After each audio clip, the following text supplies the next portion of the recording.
Assalomu alaykum barchaga. Tuzuymizlar, sog'liginglar yaxshimi? Haydovchilik guvohnomasini olgani mana yana bugun bir qadam tashlaymiz. Bugun 14-yanvar 2026-yil. Barchani Vatan himoyachilar kuni bilan tabriklaymiz.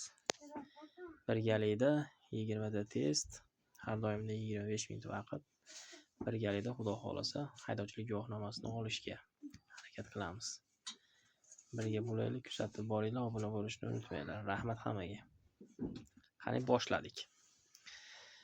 Xo'p, birinchi savol. Quyidagi belgilardan qaysi biri haydovchini boshqa xavf-xatarlar to'g'risida ogohlantiradi? Menimcha S. To'g'ri. Xo'p, ikkinchi. Svetoforning qizil yoki sariq ishorasi bilan bir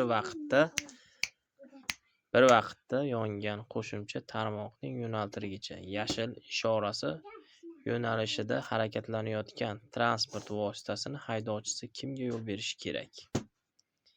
Xo'p. Qarama-qarshi yo'nalishdagi to'g'ri yoki o'ngga harakatlanayotgan transport o'ngga kelayotgan transport vositalariga boshqa yo'nalishlarda harakatlanayotgan transport vositalari yo'l berish kerak. Boshqa yo'nalishdagi. Xo'p. Uchinchi savol. Yo'l harakati. Xo'p. Yo'l transport hodisasi bu nima? Yo'l harakatlari qatnashchilarining yo'l transport hodisalari va ularning oqibatlaridan himoyalangan darajasini aks ettiruvchi yo'l harakati holati. Transport vositasi yo'lda harakatlanish jarayonida ro'y bergan fuqarolar halok bo'lishiga yoki sog'lig'iga zarar yetishiga, transport vositalari inshoot yuklarining shikastlanishiga yoxud boshqa moddiy zarar yetishiga sabab bo'lgan hodisa. To'g'ri. To'rtinchi savol. Moped haydovchilariga ruxsat beriladi, faqat yo'l yoqasida harakatlanishga, agar piyodalarga xalaqit bermasa. Faqat yo'lning chetki o'ng bo'lagi tomonida bir qator bo'lib harakatlanishiga. Barcha sanab o'tilgan holatlar to'g'ri. 5-savol. Xo'p, ushbu yotiq chiziq nimani bildiradi? Sun'iy yo'l notekisligini, velosiped yo'lkasini, yo'nalishli taksistlar to'xtaydigan joyni. Sun'iy yo'l notekisligini. Xo'p, 6-savol. Siz chorrahada chapga burilishda qaysi transport vositasiga yo'l berishingiz kerak? Hech kimga. Xo'p, bosh miya jarohatlanishining asosiy alomatlari. 7-savol. Hushdan ketish bir necha soniyadan bir necha soatgacha bo'lishi mumkin. Qayd qilish 1-2 marta, og'ir holatlarda ko'proq bo'lishi mumkin. Xo'p, amneziya xotiraning yo'qolishi sodir bo'lgan jarohatlari bilan bog'liq hayotidagi ba'zi voqealar xotirasidan o'chadi. Yuqorida barcha holatlar to'g'ri ko'rsatilgan. Yuqoridagi barchasi. Xo'p, 8-savol. Rasmga e'tibor beramiz. Ushbu ko'rsatilgan yo'llar nechta qatnov qismiga ega? Xo'p, chatdan bitta, o'ngda ikkitadan. Xo'p, to'g'ri.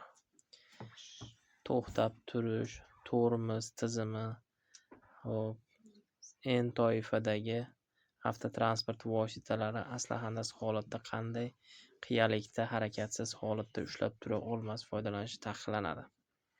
Xo'p.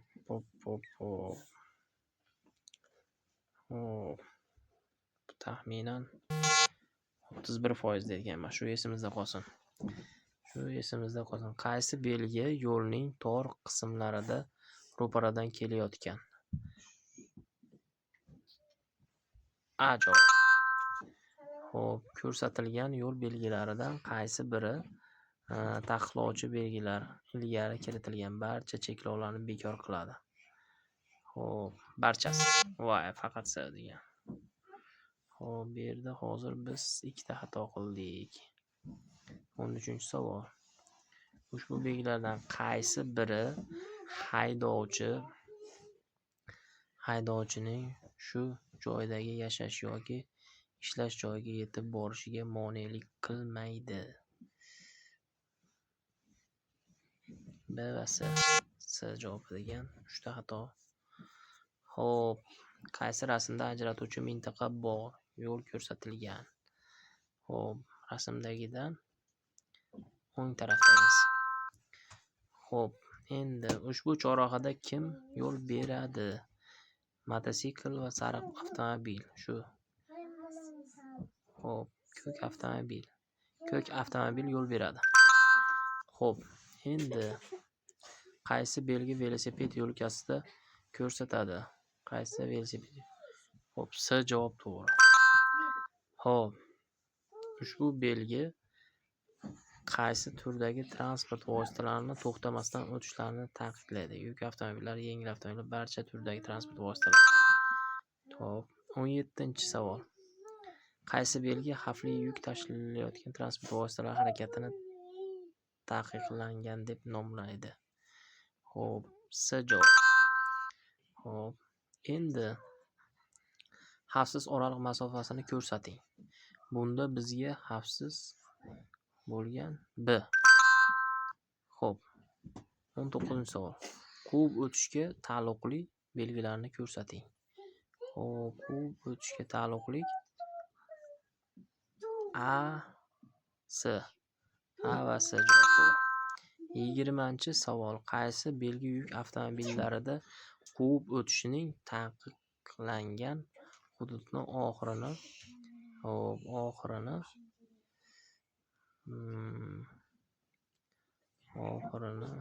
bildiradi? Xo'p, qaysi belgilar yuk avtomobillarida quvib o'tishining taqiqlangan hududning oxirini bildiradi? Taqiqlangan hududning oxirini bildiradi.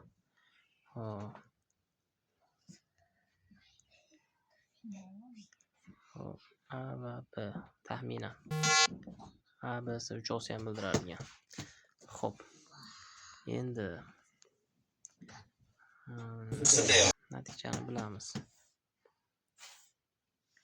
Natija tarix.